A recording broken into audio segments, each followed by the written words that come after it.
Donc, salut, je m'appelle Romain Billard, je viens de région parisienne. J'ai 30 ans, voilà, je fais de la slackline depuis 6 ans maintenant. Dans la slackline, il y a plusieurs diversités. On va avoir la shortline, c'est les lignes d'initiation pour commencer à marcher dessus.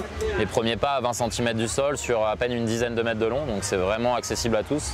Après, on va avoir la long line sur des distances de plus de 30 mètres jusqu'à 100 mètres, 200 mètres ou voire plus. Pour les records maintenant, ça pousse vraiment très loin.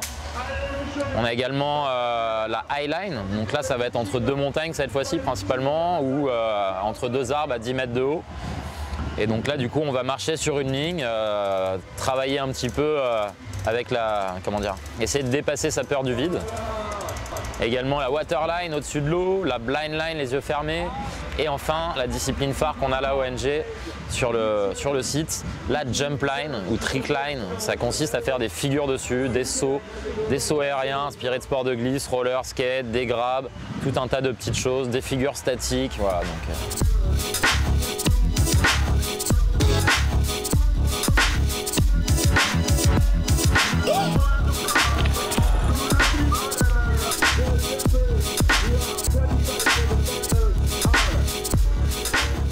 Ça nous permet vraiment de se connaître mieux soi-même au niveau de ses mouvements, de son corps pour différentes activités.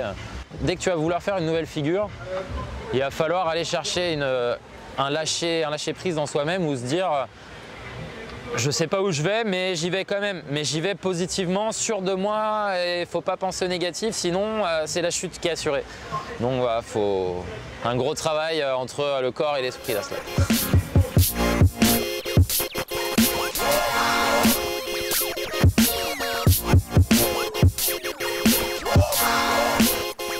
Ça n'arrête pas de pousser, hein, ça explose.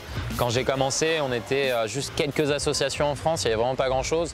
Maintenant, on est plus d'une trentaine. On n'a pas encore de fédération malheureusement, mais ça ne tarderait à venir, on espère, pour vraiment favoriser l'activité dans les parcs, pour que ça soit un petit peu toléré, parce que pour le moment, il y a des endroits, c'est interdit, d'autres ça passe, voilà, c'est au bon vouloir en fonction des communes et des villes. Donc l'activité évolue, on a de plus en plus de monde maintenant, ça se voit sur les événements. Donc voilà, il y a de plus en plus de choses qui se font là-dedans, c'est de plus en plus connu, médiatisé aussi. Donc on croise les doigts pour que ça continue comme ça.